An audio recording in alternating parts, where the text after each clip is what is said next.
Hey, hi everyone, welcome back to the channel. My name is Saurabh Patel. I am working as an information system officer in IOCL. So, if you are working 9 to 5 job and dreaming to crack GATE 2026, this is the right place.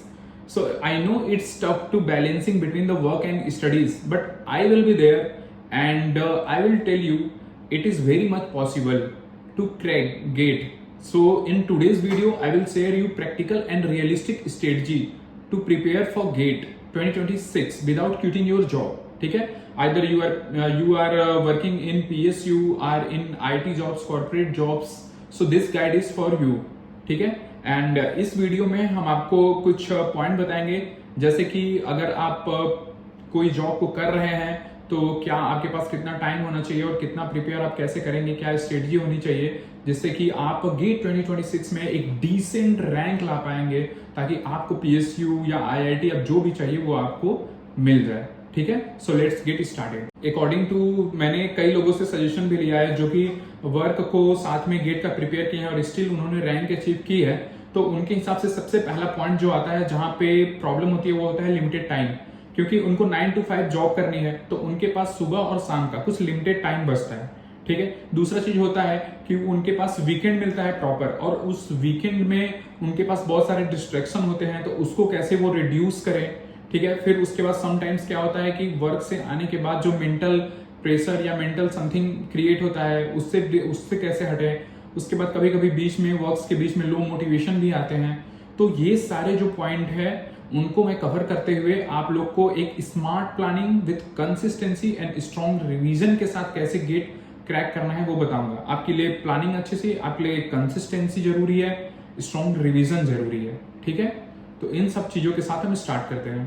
तो आपको gate के prepare करने के लिए, अगर आप working हैं, आप जॉब कर रहे हैं 9 to 5, तो आपको दिन में 10 घंटे पढ़ने की कोई जरूरत नहीं है. ठीक है, मॉर्निंग में जितना समय बचता है या इवनिंग में बचता है उसके अकॉर्डिंग आपको मैं बताऊंगा कि कितने घंटे पढ़ सकते हैं. जैसे कि 1.5 से 2 घंटे आप मॉर्निंग या इवनिंग उस टाइम पे पढ़िए.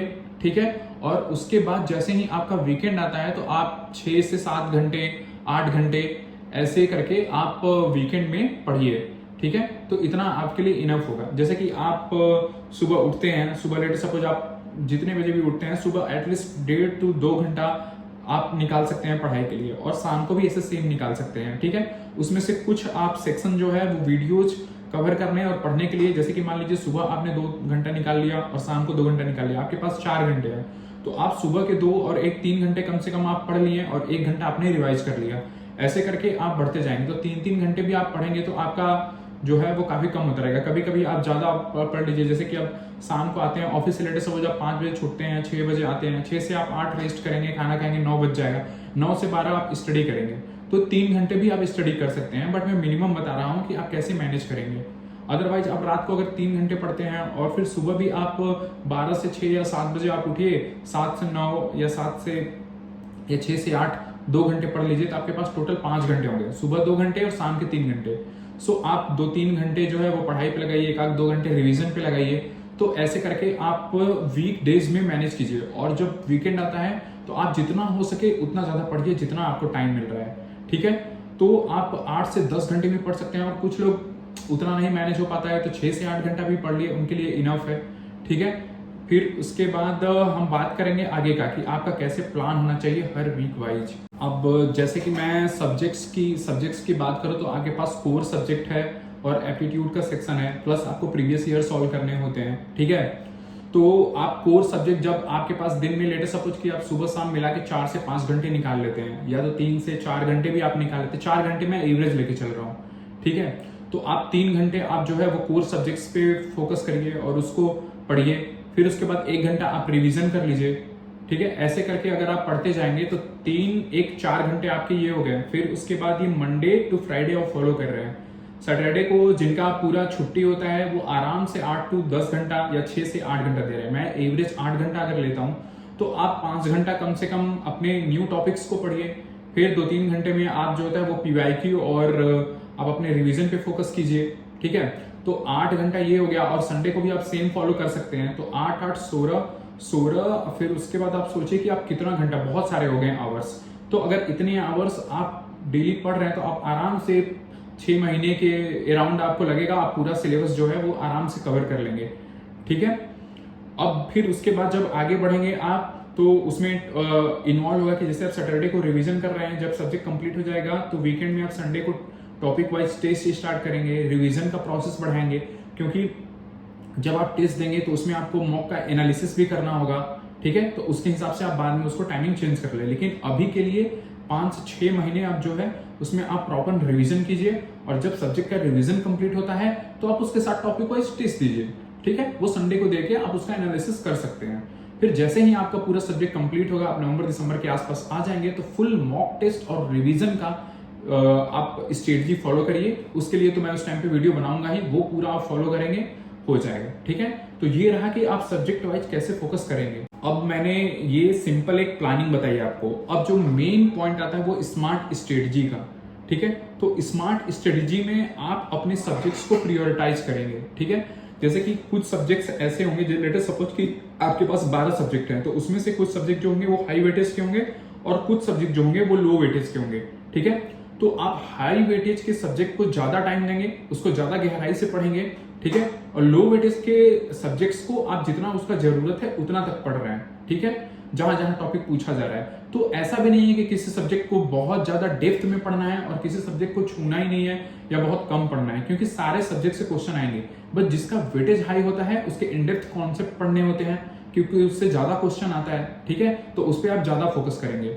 और मैं आपको एक जनरल सा अपनी तरफ से जो बहुत जेन्युइन एडवाइस देना चाहता हूं कि जो आपके सब्जेक्ट हाई वेटेज के हैं और टफ हैं, उन सब्जेक्ट को आप सबसे पहले कवर कीजिए, क्योंकि आपके पास एक प्रॉपर टाइम होगा जब आप उसको टेस्ट दे देके उसमें इंप्रूवमेंट करते जाएंगे और उस सब्जेक्ट को स्ट्रॉन्ग बना लेंगे। ठीक है, लेट अस सपोज कि आप इस टाइम पे शुरू में ही आप कंपाइलर डिजाइन स्टार्ट कर दिए, उसके बाद आप टीओसी स्टार्ट कर रहे हैं, तो कंपाइलर डिजाइन तो आसान है, लेकिन टीओसी थोड़ा सा उससे लिंक्ड है और टफ है। ठीक है, तो आप क्या करेंगे कि आप बाद में टीओसी के लिए टाइम आपके पास ज्यादा नहीं बचेगा, रिवीजन और एवरीथिंग के लिए।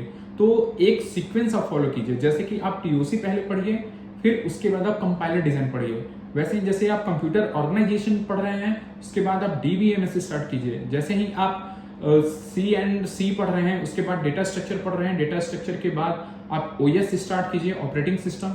ऐसे सब्जेक्ट्स को फॉलो कीजिए। कंप्यूटर नेटवर्क को पहले पढ़ के खत्म कर दीजिए, क्योंकि कंप्यूटर नेटवर्क से बहुत क्वेश्चन आते हैं, तो उसको आप बाद में धीरे धीरे वो रिफाइंड होते जाएगा और गेट एग्जाम तक आपका एकदम बेस्ट हो जाएगा। ठीक है, फिर उसके बाद आता है आप पीवाईक्यू, तो आपको पता ही है कि पीवाईक्यू गोल्ड माइंस है, क्योंकि बहुत सारे जो गेट के क्वेश्चन है वो कॉन्सेप्ट बेसिस पे पूछे जाते हैं। तो एटलीस्ट 10 साल के आप पीवाईक्यू सॉल्व कर लीजिए। ठीक है, और जब आप सब्जेक्ट्स का रिवीजन करें उस टाइम पे आप शॉर्ट्स नोट बनाइएगा, क्योंकि जब रिवीजन आप करने जाएंगे बाद में, तो वो आपका टाइम कंज्यूम नहीं करेगा, बहुत टाइम आपका बचाएगा।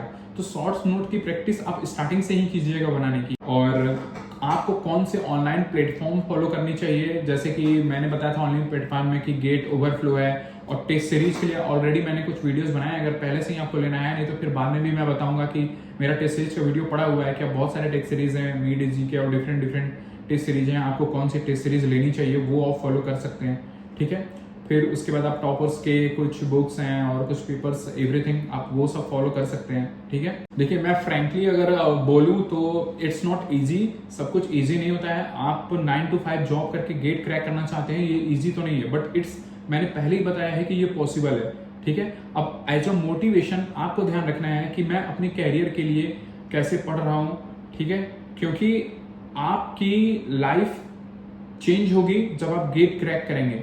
ठीक है, तो आपको अगर पीएसयू चाहिए, आपको आईआईटी चाहिए, प्रेस्टिजियस इंस्टीट्यूट में जाके आपको पढ़ाई करनी है, सो आपको गेट क्रैक करना है। आपके ये नेटफ्लिक्स और सोशल मीडिया के ये कुछ चीजें देख लेने से आप ट्रस्ट करिए मेरे पे, कुछ नहीं होगा। आप 9 to 5 जॉब करते हैं, उसके बाद कुछ लोग होते हैं जो आके चले जाते हैं, नेटफ्लिक्स स्टार्ट करते हैं, मूवी देखते हैं या फिर कुछ और चीजों में इंगेज रहते हैं। लेकिन आपने अगर मन में सोचा है कि मुझे गेट निकालना है और मुझे अपना कैरियर चेंज करना है, तो डेफिनेटली ये पॉसिबल है अगर आप अपना पूरा टाइम पढ़ाई में अच्छे से देंगे।